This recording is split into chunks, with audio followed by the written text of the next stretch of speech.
Well. Good morning, West Ham fans. Let's react to some of your comments, shall we?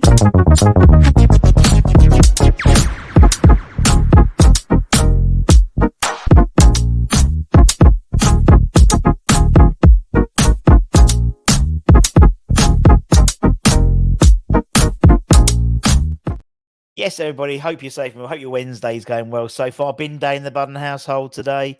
Exciting times. Now, we're getting something different today. Obviously, we do a lot of videos. We do daily videos, and we always have done daily videos, 2-3 times a video, a day. And obviously a lot of them have comments, and you guys spend a lot of time commenting and watching the videos, and we thank you for that because it's a part. It's we love doing it. We love doing it. We love talking about West Ham. We love listening to different opinions, and we love you expressing your different opinions and having good debate. We are all good mass debaters on the West Ham network. I'm sure I was called that, not a wanker, but let's call myself a good mass debater instead. Now, the idea of what we're going to do today is react to some of them, and because you can say a few words back or give it a thumbs up and a heart emoji, but it's just to use it as a starting block for a conversation. So we're going to try it, and we're not going to do it every day, but we might do it occasionally, particularly when there's lots of interesting comments. So we've taken a few from the various pages in the last sort of few days, and we're just gonna we've got about a dozen or so. We're gonna go through them, and let's start. And I don't know what order they are in, so it is very much into the unknown. Papa Firth, I'm not sure he has the attitude to be the main. Okay, this is about Antonio. He comes off the bench. He stated he welcomed competition for his place. However, Skamaka was getting more game time. It seemed to me that Antonio went missing. For me, he and his ego, he has to be a starter. Reality is the man causes problems, and that's the man I want up top for now. We need that beast. That defense causes defenses to crumble, and you're right, he does have a point to prove. Now, this is in relation to Anton's video about Antonio potentially being back for the Arsenal game. I think X has confirmed that he's been training, but he actually said it himself on Monday Night Football the other day. And I agree with Papa Firth. I mean, there's two sides in terms of Antonio. There is the beast mode, and when he's in beast mode, there is no one like him. Well, there's one person like him in terms of Adama Traore. There's one person like him in the Premier League.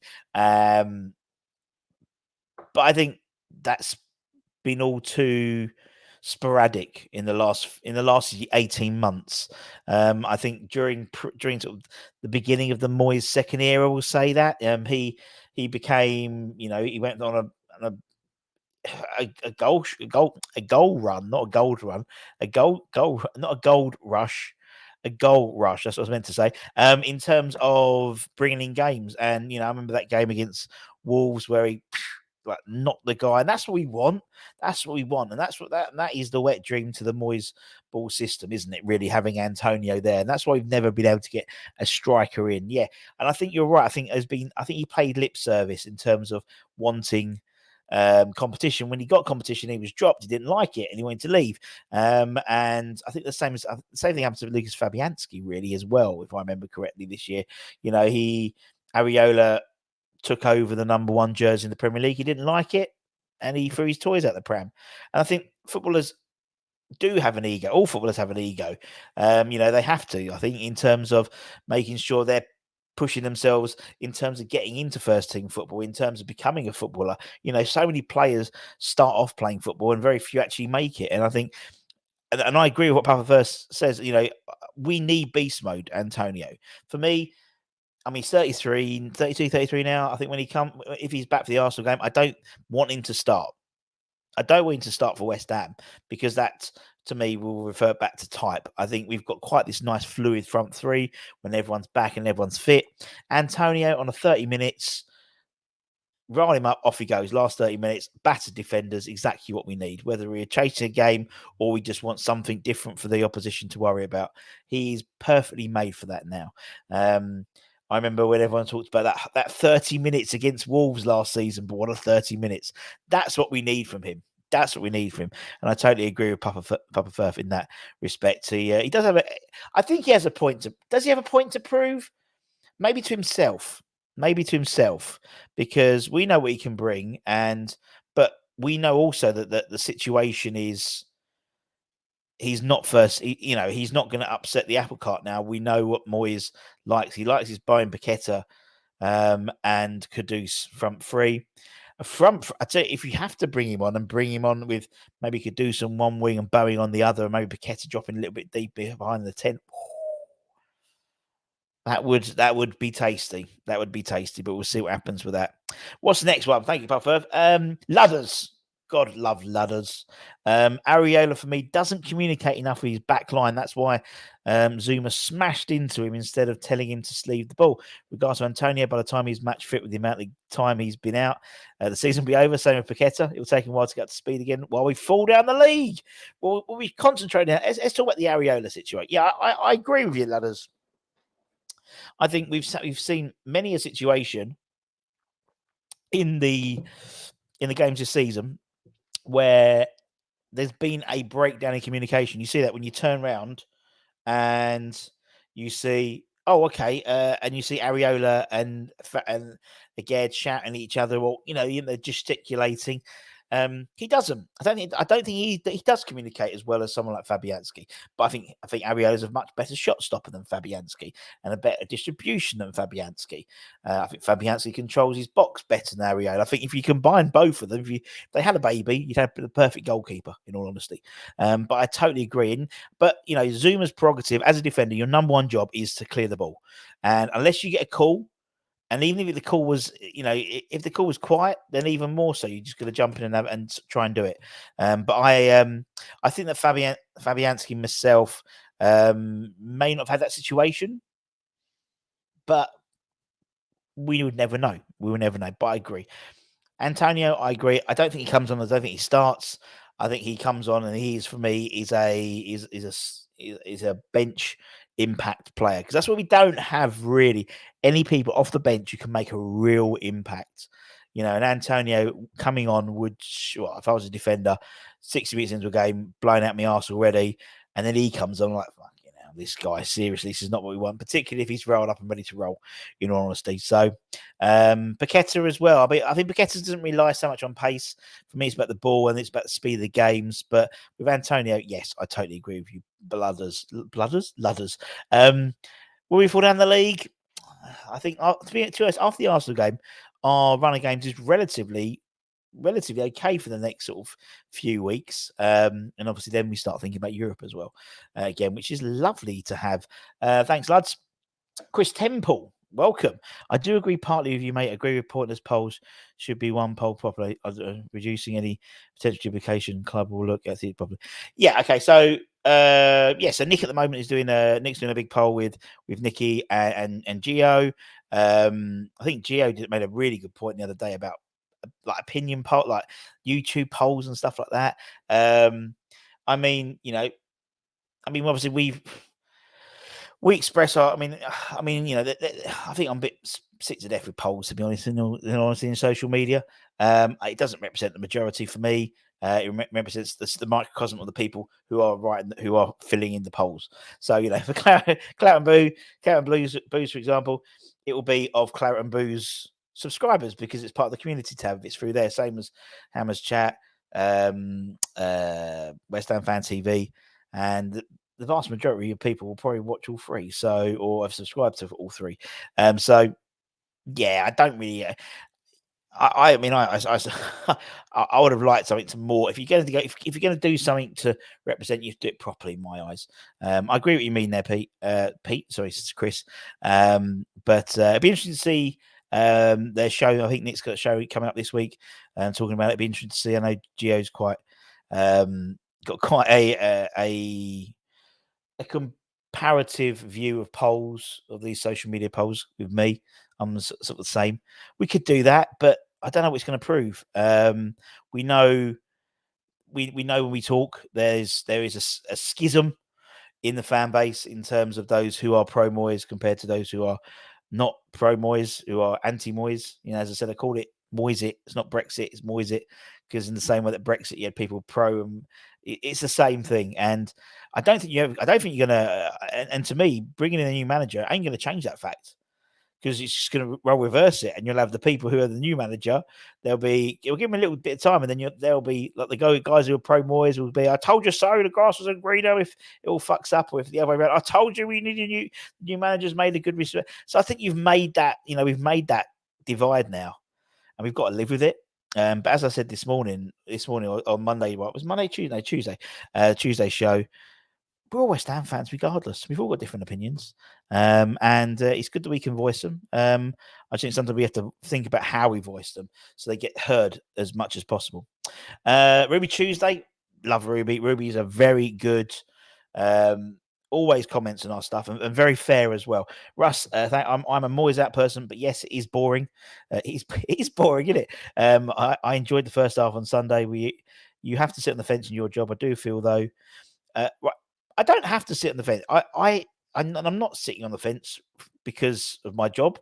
Naturally, myself, I am a Moyes, and I said, again, I always talk about something that Steve 50 said on one of Duke's shows. He's not Moyes in, he's not Moyes out. He's Moyes indifferent. I've all that, and that has been my line, my party line, so to speak. I can see both sides of the argument. I can see why people want to keep Moyes. I can see why people don't want Moyes. For me, I'm always. I mean, I'm not a risk taker as such as well. So I tend to would be better the devil you know, the devil you don't. In all honesty, and as I said before, I've said it millions of times. Whatever happens in the summer, it's a gamble. It's a gamble. Same as bringing in players is a gamble. Sometimes they work. Sometimes someone like Caduce works. Sometimes someone like Skamaka doesn't work. And I think you hedge your bets. Personally, and again, I was listening to one of Gio's shows, and I think he hit the nail on the head, to be honest, totally. He said, was it Gio? No, it wasn't. It was Gonzo. He said, Gio's good as well, but Gonzo, it was the video I was watching. That's why I was in the top of my head. He was saying that, on an entertainment perspective, no, he doesn't deserve a new contract.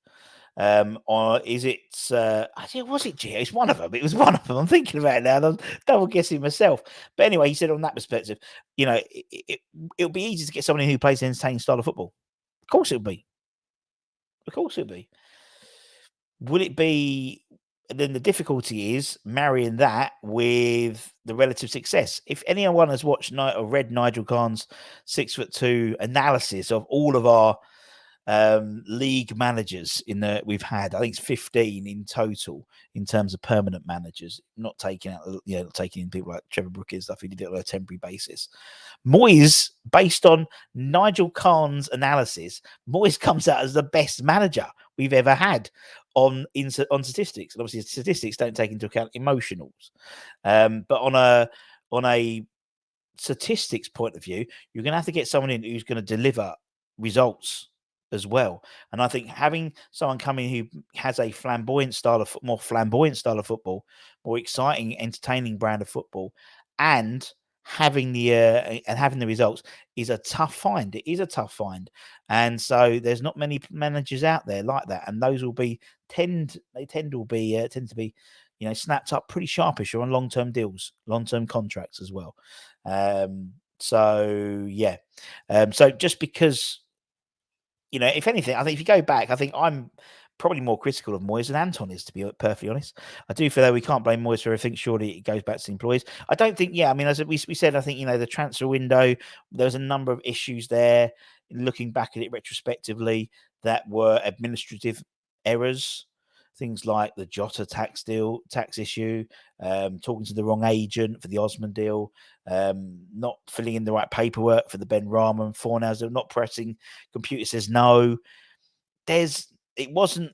I can't blame Moyes for the ball deflecting off again and going into the corner for the Man United game.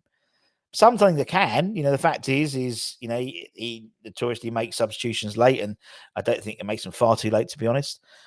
But he's always done that for me. It ain't changed. He hasn't changed the last 3 years of doing that. But you're right. Everyone is entitled to opinion. And I love you too, Ruby. What's next? Who's next? I like this. Mr. Shios, good afternoon. Are we involved in the poll alongside? we've already spoken about that already. I looked at one that was Moyes 8% on Claret and Boo's. What's the price? Claret and Boo's 92 amongst Claret and Boo's subscribers, 92% want Moyes out. There we go. Exactly what my point. Whereas someone like even Sean, Whitson, he did his one, and even that's terribly flawed from a research perspective. But regardless of that, it was 60-40. So you've got 90-20, 60-40, and it's like, we know there's a big chunk who want Moyes in, who want Moyes out. We know there's a big chunk who are happy and want Moyes to stay. There will be. And, it's where you are on the spectrum, isn't it? It is. And I agree, it is getting a bit boring now. But it will forever be a reason, unless, as I said, there's a great poem that Chris Ross did, the East End poet, called "I Wish You Were West Ham Manager," and it's like, I wish you was West Ham manager. We'll be in the Champions League without kicking a ball. It's absolutely brilliant. It's so funny. Right, who's next? What we got? Number 42. There we go. What's next? Ralph. Love Ralph. He's my yin to my yang. If only Moyes would change his style, not so defensive, and play players in their correct position, drop players out of form, many would change their mind. But alas, he won't. I thought he would change his season, but he didn't. So it's bye and thanks and bye. There we go from Ralph. I mean, he ain't changed for it's like a lover, an abusive lover. Maybe he'll change. And you cling on to the fact maybe he will change. But I mean, Moyes has played managed over 1,000 games with the same style of football. So, again, I don't think, I genuinely think our expectations have been risen because of the relative success that Moyes has brought to the side. And people talk about the amount of money. As I said, we spent about eighth. We're about eighth in terms of money spent, and we're seventh in the league. So we're sort of on par with where we should be in terms of the money investment. Lots of sides, people talk about. I mean, the likes of Newcastle. I mean, look at them. They got all the money. They potentially got all the money in the world, but they can't spend it. And yeah, last year they were in Champions League. This year, if they get into Europa League, they'd have had a decent season. It's gone right downhill for Eddie Howe. Who we got next? Chris Southall. This is why I like, because it's not all negative and it's balanced. Some of the other channels are there negative. I can't stand it. West Ham fans or not, I can't stand anyone slagging off my club. Chris, YouTube's great. I think West Ham fans are very fortunate. There's a dozen. Remember we did a 24-hour sort of live stream, didn't we, for the food banks last year?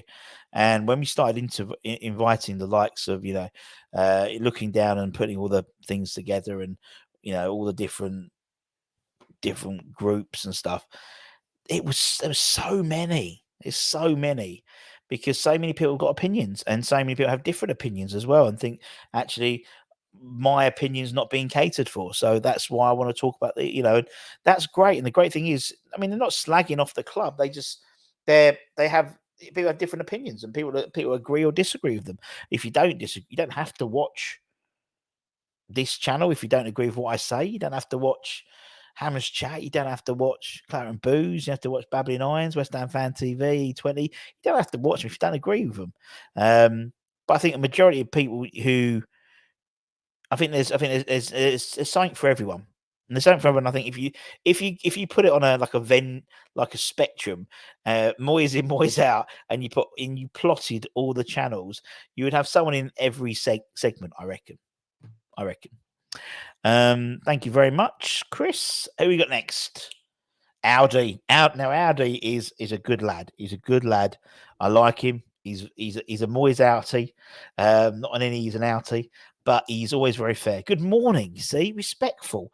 I respect the history of my club, but the idea of a club having a manager not being able to fit the players into a style they are roughly used to is insane. Why can't Moyes and his staff teach the team to move the ball better? Why do we look less capable than the under-21s and under-18s? How can this be acceptable? Tim must be pulling his hair out. Shut the academy if basic football ability does not matter. Moyes, in my opinion, is not pragmatic. He does not choose to set up a team the way he does not choose to set a team up the way he does. He just understands no other way. Woo. Let's unpack that, Audi. Let's unpack that, mate. So it's fair to say, if you watch the under 18s, under 21s, they do play a different system to the first team. I don't know why that is, but they have done.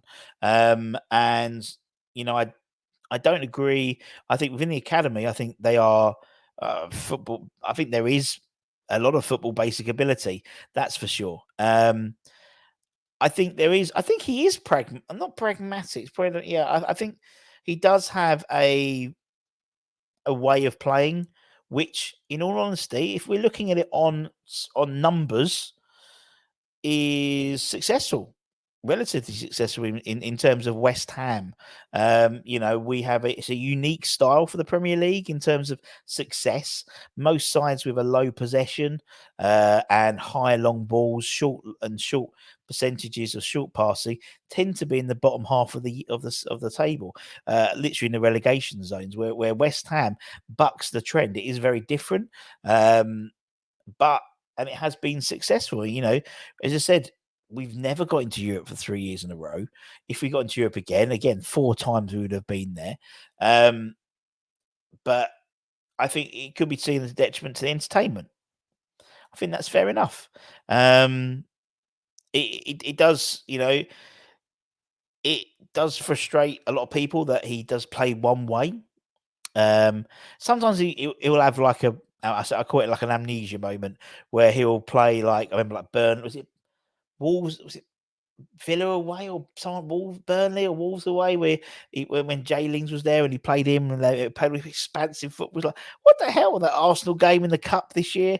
Things do change, but it was I understand where you're coming from. I don't think it's a case of the players need to move. I think it's the style of football. The whole idea is when it's executed properly. Again, thinking about when we beat Arsenal at the Emirates, we took on a lot of pressure, and when we hit on the break, we did it convincingly and we did it with purpose. When the low block, or when the sort of counter attack football is set up properly, it works well. But it seems I don't know. The difference between the Bournemouth game and the Man United game, in terms of, I know we lost the Man United game and drew the Bournemouth game, but the level of performance was just so much different. I think that's the trouble. It's the inconsistencies in terms of the level of performance, in my opinion. Thank you, Audi, as per usual. Ekim 3380. In my opinion, Moyes will only be replaced if it makes business sense. The fans matter, but won't have a huge impact on the decision making. I think that is true. At the end of the day, we can put any poll out in the world. We can 24-hour live stream. You want Moyes out, but the thing is, you don't make the decisions. We don't make the decisions. And I've said this before. I think football is a business. It's a multi-billion-pound business. With a lot of people's jobs based on the success of the football team as well. And we've had like interviews with people who are have been relegated or been in the championship, like Anton Ferdinand and people like that. They talk about they knew what it meant to get promoted, in terms of Betty the tea lady could still be there and stuff like that. And I agree. I think it'll be again, it's going to be interesting to see what happens next with the manager, because I think that would give you some indication in terms of whether it be there'll always be a business-led factor in the decision of a new manager, because there will be, or the current manager, in that, if you see the numbers, if you see the accounts that are published, a couple of weeks ago, a month or so ago, I can't remember exactly when it was. There was a loss. We recorded a loss, and in fact, we barely, because of we went above the threshold in terms of FFP, but we managed to claw that back because of obviously we had the issues. You could write money off for the academy and things like that. So that's why it's important to have the academy, because you can write that off in a PSR report. The league position is critical. It's critical to the success of a football club in terms of the income. I think we made a loss despite the fact winning a cup. Now, albeit the actual winning the cup bit of winning a couple of million quid for winning the cup actually goes into this year's because it was in July, it was in June rather than end of May in terms of this year's money. But the difference between 7th and 14th, which was the difference from the 2 years, was something like 15, 16 million quid all in. And we made a loss of about 16, 7, about almost exactly the same. So that to me shows the importance. And having a manager who can guarantee virtually, no, there's no guarantee in football at all, but can virtually guarantee you Premier League survival is an attractive proposition for most managers, for most chairmen, because it is. Because if we can, the West Hamness in us have always been, right, we'll get to 40 points and then we'll see what we can do. And again, we're a few points away from being 40 points in February, which ain't too shabby, really, in all honesty, compared to previous years.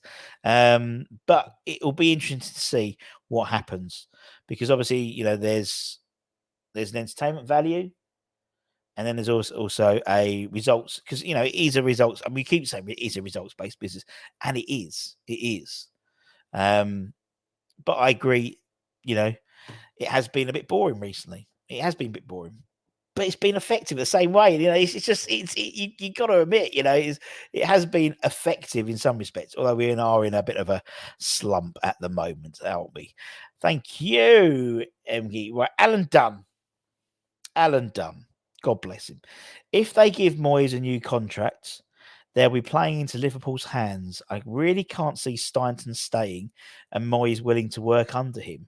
I still think that Heitiger will end up as coach, and they brought him in when they did for him to get used to the players and they him. Interesting. I like it. I like the conspiracy theories. There was like the conspiracy theory that Stainton was brought in by the next owners. Do you remember that was a conspiracy theory that was going around? And I don't think that's happened. I don't think that's right.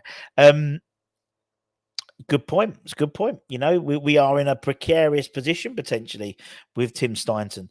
We know that Liverpool have a look at him. I think, to be honest, the role of Stainton at Liverpool is a very different role to the role he'll have here.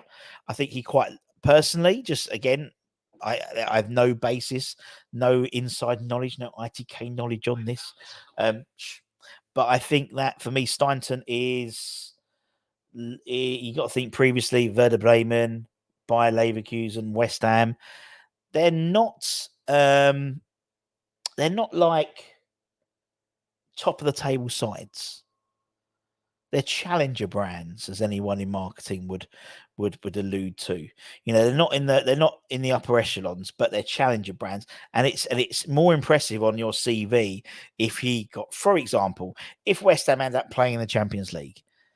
We can dream, can't we? It's a pipe dream, but that to me is more successful than Liverpool winning another Premier League under your name, because Liverpool are already up there. So we'll see. I've said before, for me, whatever contract is offered to Moyes or the next or another coach will be, as a first team coach, will have performance indicators as part and parcel of it, because that's the way the continental style of football works. That's why Bayern Munich change a manager every 6 months, it seems. That's why in Italy you can get rid of a manager. I think Jose got sacked and they were 9th because of missing a KPI and things like that. So that's what it will be. So I don't think Moyes isn't going to get his way in this. It's not going to be a like for like contract. It will be a different style of contract, different style of working. And as I said, it seems to all be geared up for this new way of like continental style management of football. And I think whether Moyes wants to adapt or not, it's his prerogative. It's his, if he doesn't, then he won't. Then the contract won't be signed, or even offered to him. I don't know. Just don't know. We do not know. Thanks, man. Thanks, Alan. Bill Clark, good old Bill. Big fan of Bill. Good old Bill. Anyway, what's it said? There may be a Moyes contract ongoing, and any agreement in principle doesn't mean it will be signed before the end of the season, when achievements from this season can be assessed. Personally, I wouldn't attend any home games until positivity's back into our game plan. I will not waste any more time or money watching this drosh, regardless of results. There we go, Bill. Fair, fair point. You've made your case there, my friend. I think. I think for me, I agree.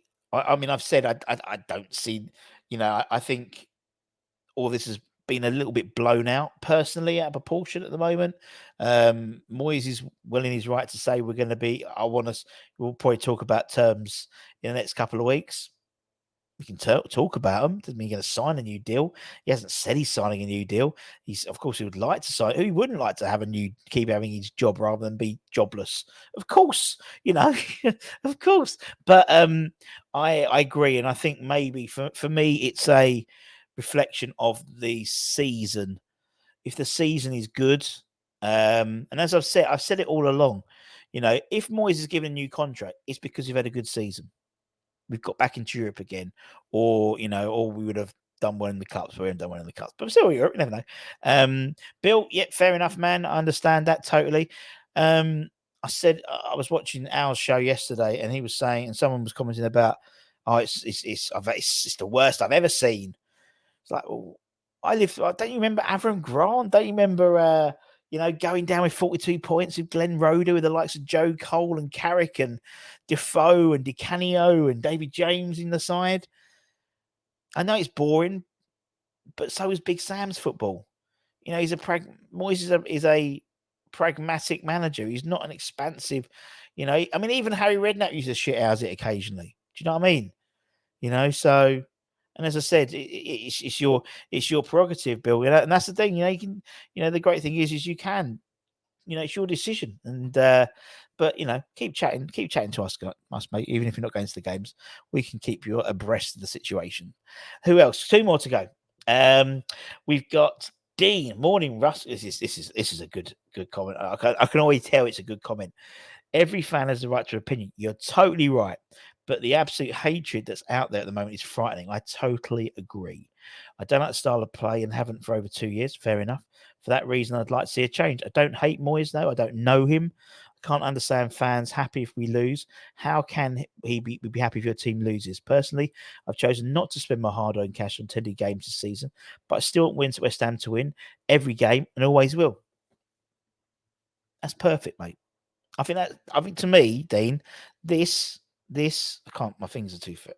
This is the perfect way to express it. I mean, for me at the moment, Twitter is unbearable at the moment. Unbearable. And it's West Ham fans talking not even talking, slagging off other West Ham fans. It's ridiculous. And then we have divisive things like polls and shows about why, and it's like, if you're gonna have balance and have someone who supports Moyes on a show. That's what we try and do. Irish Tommy is very much a Moyes outer, and he'll be on there on Friday talking about that. And that's so there's balance to the channel. You can't, I just think, you got to represent what the fan base is. I totally agree. If you don't like the style of football and you haven't done for over 2 years, no doubt you would have enjoyed. You enjoy when we win. We always want it. You always do, and you do. I want West Ham to win every game, and always will. And I think everyone who's not getting embroiled in this whole debate wants to do that. It's a great comment, Dean. It's a great comment. For me, I can't understand, and it seems someone made a great point a few weeks ago. I just want to watch a football match and not make it a political debate afterwards. If we've lost, I'm pissed off because we've lost. If we won, I'm happy because we've lost. I don't want it to be points. I don't want it to be like a judge's decision on points. We won on points. It's Moyes. It was Moyes' fault. I don't want that. I want us to, we're West Ham fans. We have opinions. We have opinions on players, but just call it other fans and stuff. It's like, people talk about Tommy Soucek and people like that.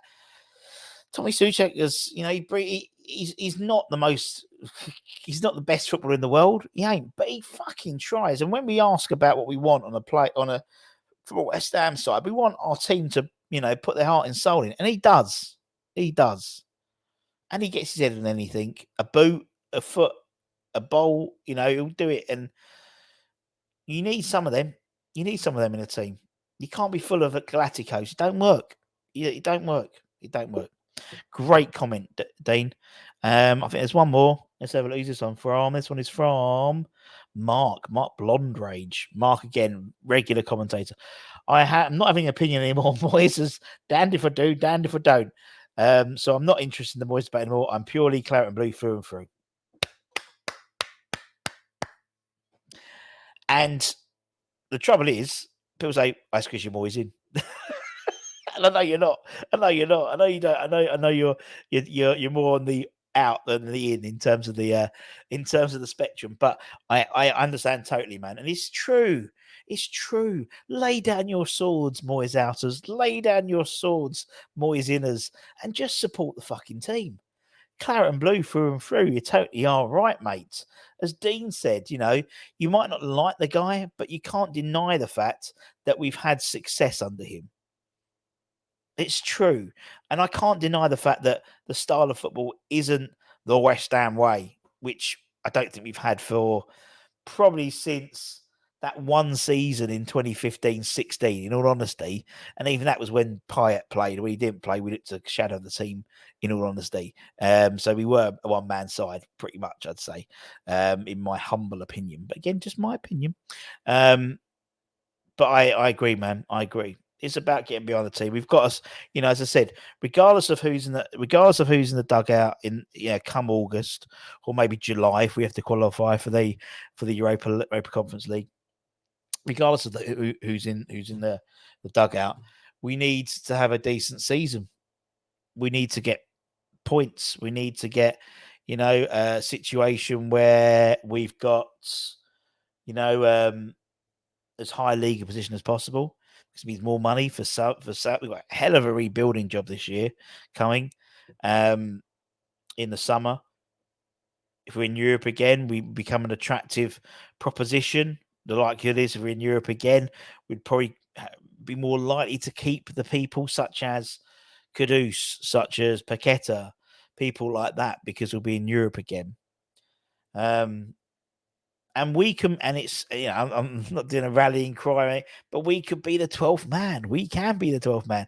And it's true. To be fair, every game, pre-match, fans give it. But if we're not getting anything back off the pitch, then it's a quiet place there. Same as I said. And it's the same as, I remember Upton Park wasn't the cauldron of sound every game at all. It can be a horrible place at sometimes as well, with the team weren't performing. But, we've still got a good opportunity to have a decent season. A seventh, a sixth, more than beyond the realms of possibility. A decent run in Europe. I think I can't. We never know. It depends about the draw, innit? We could get a lucky draw and be lucky in terms of that. So we shall see. But thank you, Mark. I think that's a great last comment to finish on. Anyway. What do you think? What do you think of that? It went on for a bit longer. Probably wouldn't mind doing it as long as that last time. But there was so many good comments.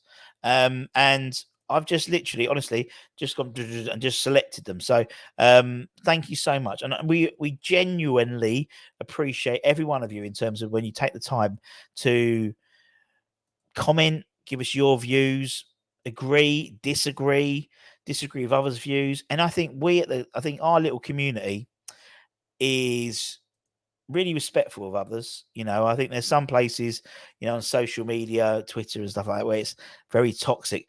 I don't feel that within the West Ham Network community. Everyone's really respectful. And I think, because I think we're quite respectful as well of everyone's opinions. And if we get called out, and we'll respond in kind. But anyway, Anton should be back later on with any news. Obviously, we're getting ready for the Arsenal game. We should have Jamie Talks tonight doing the wrap-up I think that's tonight. We had Alex last night doing Alex's TikTok takeover. And then hopefully Thursday we might have your West Ham View boys on. So, we try and give you something every night. Well, actually tonight also we probably have old school hammers as well in the early morning Thursday for some of us as well. So you can tune into them. And then maybe Friday, Irish Tommy. And then we get ready for the Arsenal game, innit? Get ready for the Arse. Anyway, on that bombshell, don't forget to like, comment, share, all that good stuff. And I'll see you guys very, very soon. Thanks for listening. Take care. Much love. Keep the faith and come on, you bloody irons. Irons!